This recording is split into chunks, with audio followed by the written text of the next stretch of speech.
Are you struggling with your relationship with money? If so, then keep watching. Hi, I'm Elizabeth Naumovski, host of Finances Personal. Money is extremely empowering, but can be extremely debilitating as well. Now, we all have a money story. Does that story empower you or does it debilitate you? Are you aware of your money story? And money doesn't know that you own it, and it actually really doesn't care.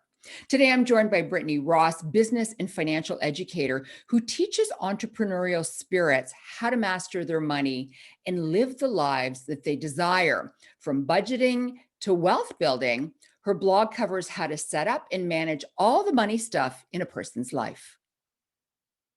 So, Britni, welcome to Finances Personal. Thank you so much for being here today. Thank you so much for having me. This is great. I love to talk money.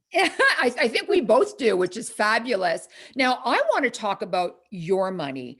I just want to begin with, you personally paid off $170,000 worth of your own debt. How did you do it? It was a long journey. So the first 80,000 was paid off before I ever left the corporate world and became an entrepreneur.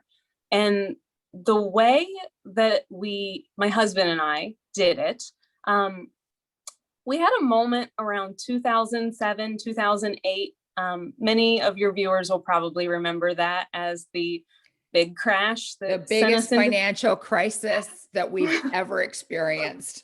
So yeah, I was pregnant with our daughter, our first child, and we just had that moment of, oh my goodness, we have so much debt. What are we doing? We have nothing to show for it. Like, we live in a house that we owe more than it's worth. Like, what is happening? Mm-hmm. And so I started reading financial books. I started, I guess podcasts weren't really a thing at the time. This was 07, 08. Yeah. So I was reading a lot of blogs, and we just really got serious about our money and realizing that if I ever wanted to have the freedom to leave the corporate world, or even the freedom to pursue a different line of work, we were both just feeling very stuck because of our finances. And so it took a lot of sacrifice and budgeting, and we used the debt snowball. You can do the avalanche or the snowball. We paid our debts highest to lowest. We got a lot of momentum doing it that way, which was good for my psychology to keep going, because it's hard to pay all of your extra money towards debt and not do the fun things. But it took us about 2 to 2.5 years to pay off 80,000.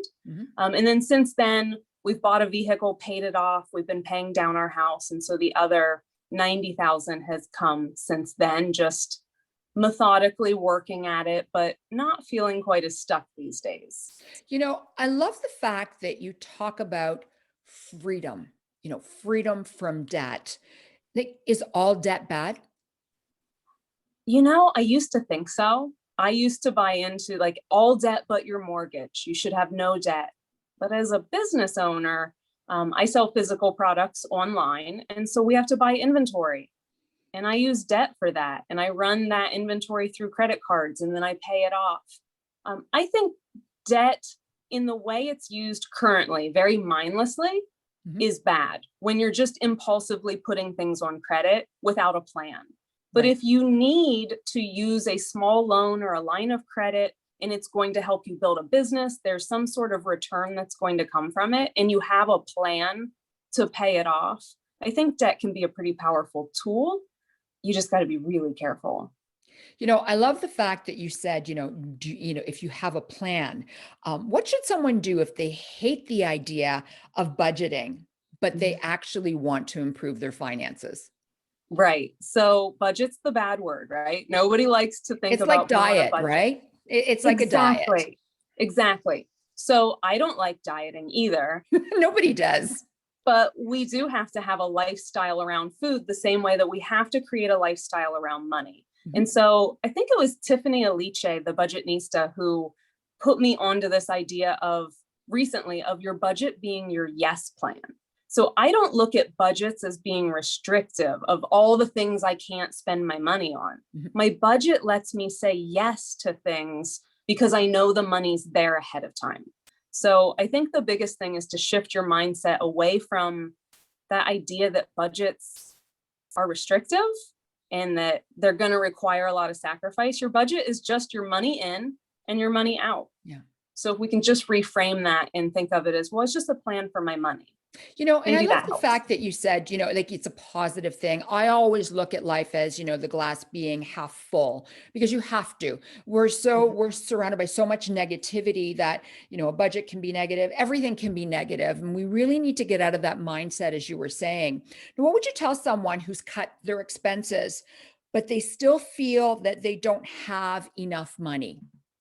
I've talked to clients about this, and the reality is you might not have enough money. That might be the reality. If you have cut all your expenses, and listen, almost everybody I talk to, they go the frugality route first. We cut the expenses, then we try to save the money. That can only get you so far. And so for those clients and those students, then the conversation shifts to, you don't have enough money.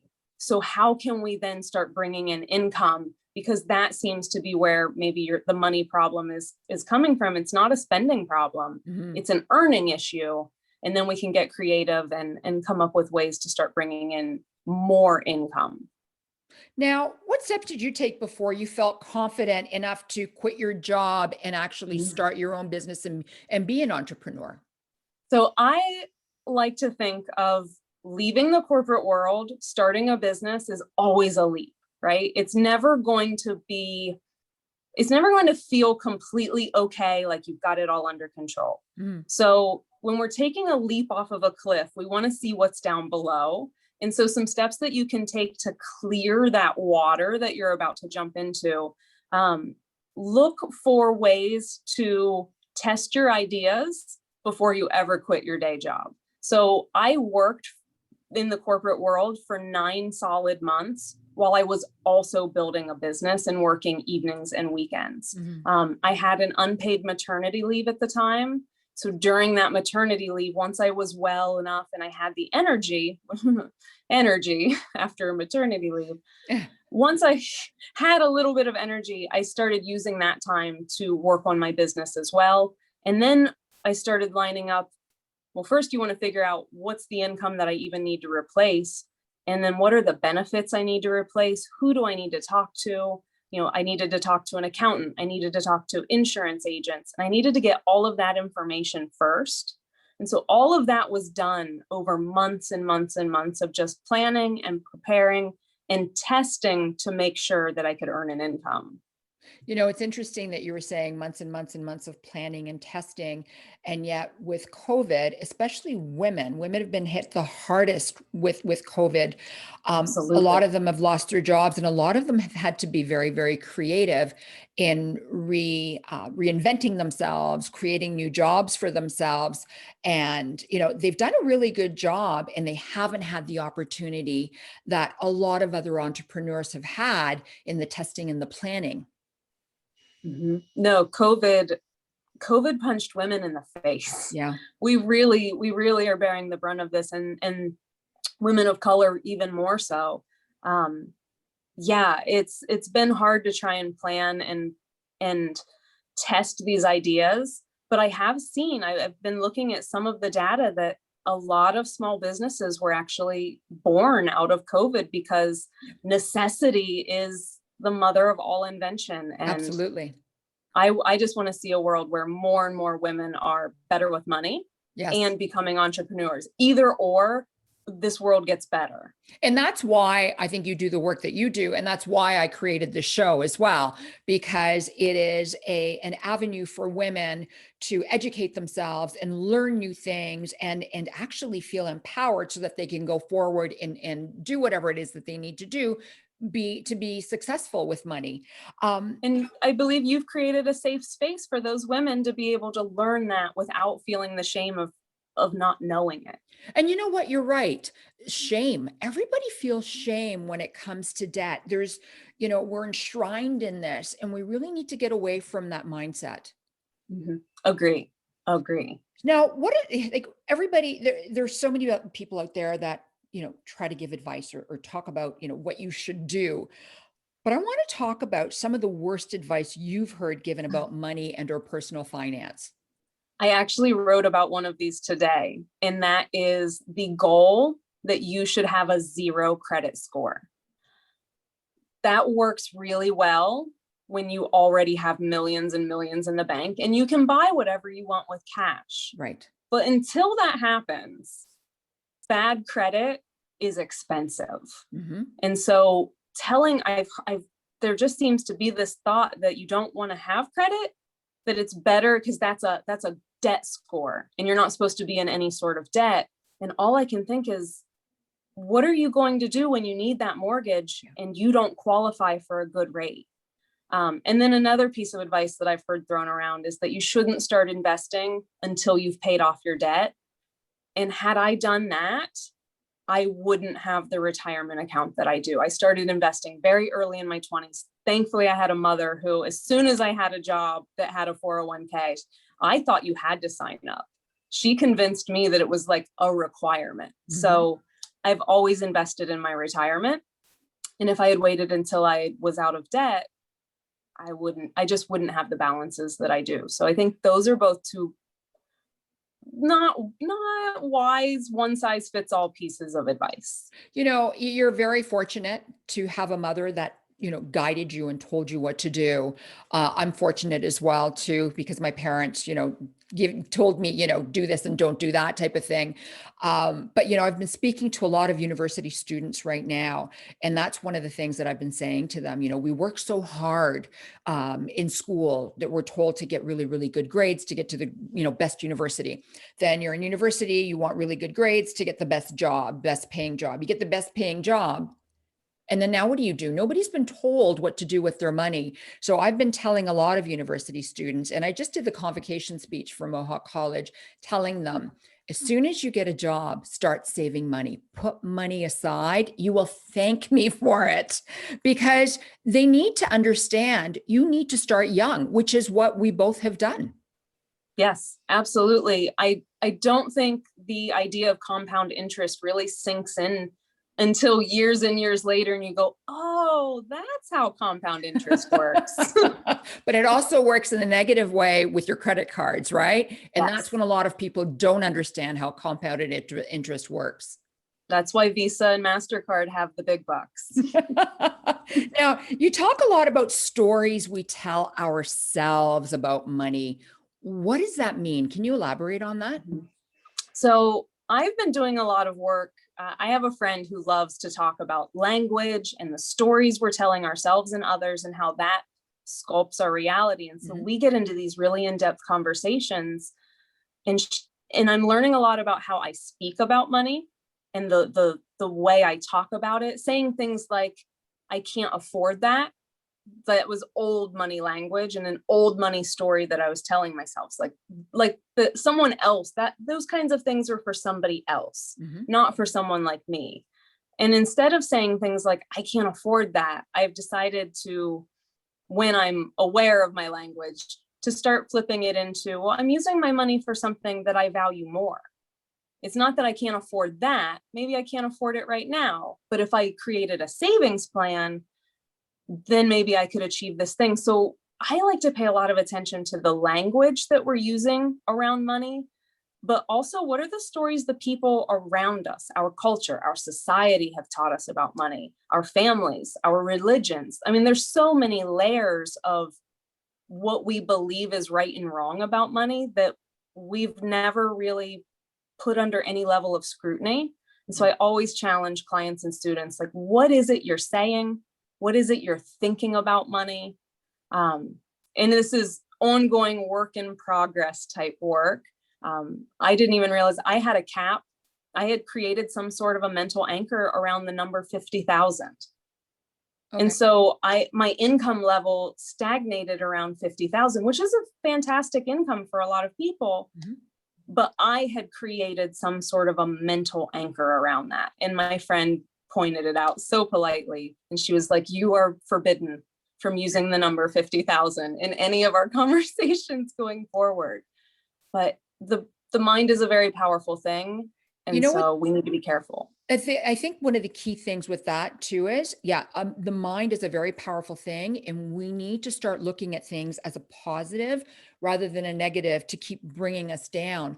But as women, we're always capping ourselves with the amount of money that we're making, or if we're entrepreneurs, we always think, well, maybe if I, estimate on a lower level, I'll get the job. And I think that's one of our problems. And I'm so glad that your Mhm. friend talked to you and said, hey, get away from that $50,000, Yeah. because we put that cap on ourselves and we really need to stop doing that, especially if we want to keep growing.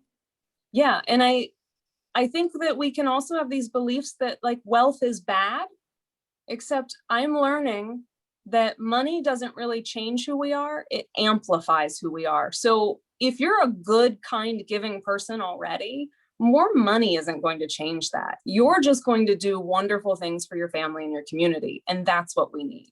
You know what? You're absolutely correct, because I know with, if I've had a wonderful windfall, or my friends, we like to give back to the community and we like to share. And I'd like to think that most people are like that rather than being greedy and wanting to hang on to it, for themselves. But if someone wants to take command of their money story, where do they begin? What do they do? I so I'm a writer, so I like to write. And that's how I tend to process my thoughts. Mhm. So a great place to start is to start with down the patterns that you notice about yourself. The language, again, we come back to that language. We hear ourselves talk more than any other human on the planet. So, Yeah. what is that self talk that's happening in your head? And just take a week and notice it. Just write everything down. When you start hearing things on TV shows or around the dinner table with your family or your friends or at work, what are the things being said? Start picking those apart and then dig in and ask, is this true? Is this true, this thing I believe? And look for the evidence that either supports it, or you may, like me, find there is no evidence that supports it. It's just a belief I've been carrying with me. So we talked a little bit about your debt at the very, very beginning. But then we also talked about, your mother talking to you about your 401k. And in Canada, we call it an RRSP, but it's the exact same thing. Have you always been good with money, or have you struggled with that? No, I was really bad with money. Like colossally, horribly bad with money. Oh, So I had the mother who told me to open a 401k. mhm. She didn't really teach me much about budgeting or how to handle debt. Um, I did really bad things with money. I used my student loan to pay off credit cards. The credit cards were shopping sprees because I was in my 20s and thought, why not? So use the student loans to pay those off. Interest only mortgage for my first home. And then I only paid interest for a while. Yeah. That's a, Oh, that's a that's bad awful. money. That was a costly money mistake. Yeah. Um, so a lot of what made me get good with money was being so bad with it that I had dug myself into a hole, and it was up to me to say, hey, it was my habits and my behaviors that did this. What can I do to change it? What are the habits and behaviors that I need to change? And I started learning about myself. I don't do well when I shop for as a hobby, so I had to start creating boundaries around myself. But no, I was very, very bad with money. I think boundaries are good. I have boundaries as well. I have limits of what I want to do, and I think about things before I buy them. And it's Mhm. funny. In April 2020, I started speaking. This is when COVID had just started, and the entire world was shut down, and governments were giving out different checks. I can't remember what they were called in the States, but in Canada they were called CERB. And one of the things that I said was, this is a check that you have to be able to put money, and so you're supposed to put food on your table. This is to feed you and your family and help pay you bills. This is not for you to go and buy new shoes or a new outfit for impulse shopping. And I'd found that somebody had messaged somebody, they DM'd them and said, Oh my gosh, I just tuned in at the right time because I was going to go and buy myself some new clothing.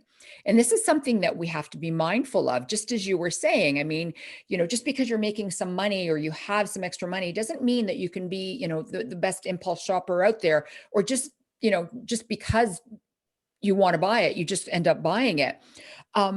What resources have been the most impactful for you on your financial journey? Hoping that you can share them so that others can learn from you and, get on the proper journey as well. Absolutely. There was a book called Your Money or Your Life, and I believe the author's name is Vicky Dominguez. It's been a while since I read it. That book changed the way I see money in my relationship with money. So the whole premise of this book, and it's dense, but I recommend, hey, the weather's getting nicer, Yeah. order the book, find a nice bench outside and read it in the sunlight. That's what I did on my lunch breaks. But it's all about how viewing money more is like it's a store of time. So all of those dollars that you are spending, you used up time to earn them. And so you used up life energy to earn those dollars. And when you start thinking about all of your money in relation to time or energy, it really begins to shift some things inside your head. So that was like the best resource. And then now that there are podcasts, Farnoosh Torabi has a podcast called So Money, and Tiffany Aliche has one called Brown Ambition. Those are two fabulous podcasts if you just want lots of different money advice and more information. I think it's so important to understand the amount of time and energy that you have to work, even to buy $1,000, whatever it is, whether it's furniture for your home, a coat, whatever it is that somebody buys for $1,000. I think it's important to step back and say, how many hours do I have to work for, to end up purchasing this? And is this pre-tax or after tax?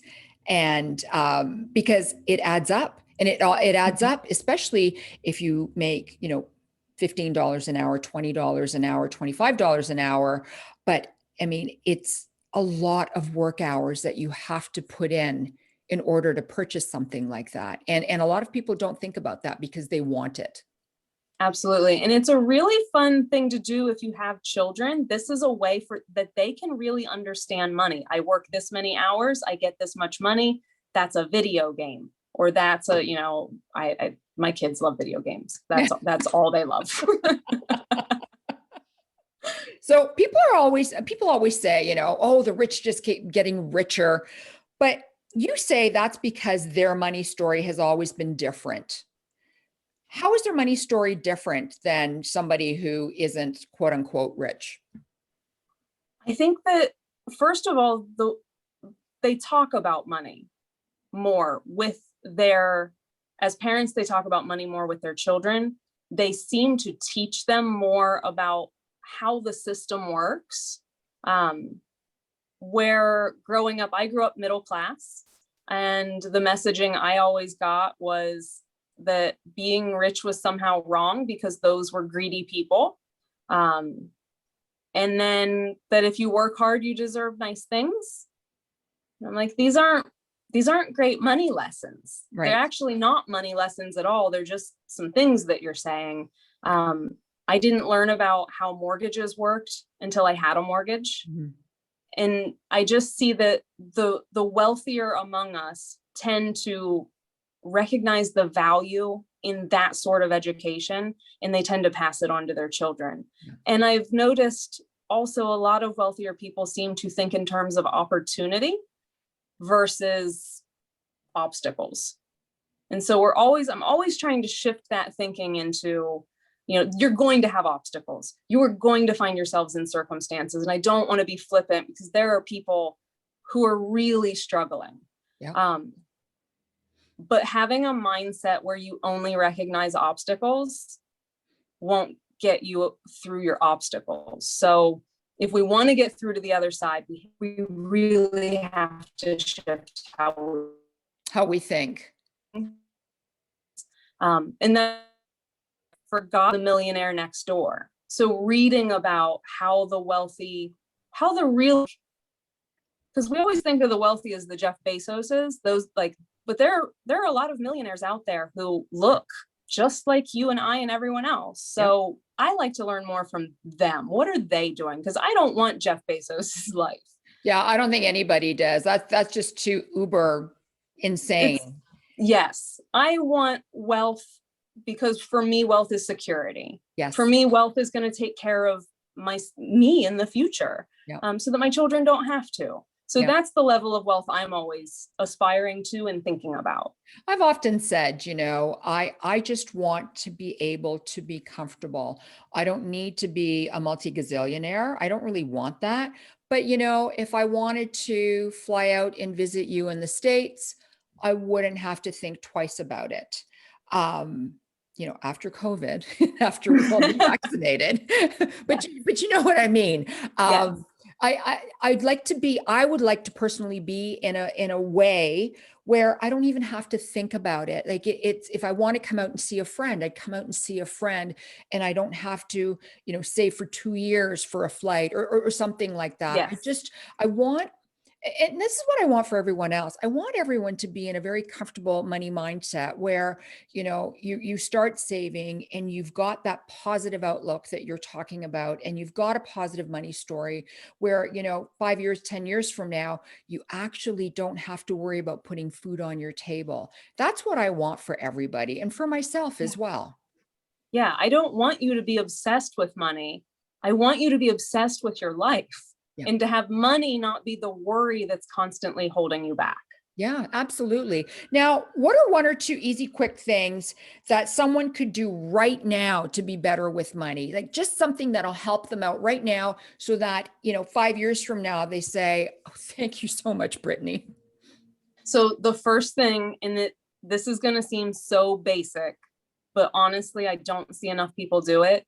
Track your spending, know where your money's going, create some sort of system. I don't care if you call it a budget, I don't care what you call it, but know where your money is going ahead of time. And if you're not sure and you've never done that, go back through the last maybe month or two and start categorizing all of that spending. Because when I first did that and realized, there were only two of us and we were spending $800 a month eating out and $400 a month eating groceries. And I was like, we're spending $1,200 a month on food. I'm throwing groceries away. What are we doing? Yeah. But we didn't know it because we didn't examine it. So that would be step one, is understand where your money's going.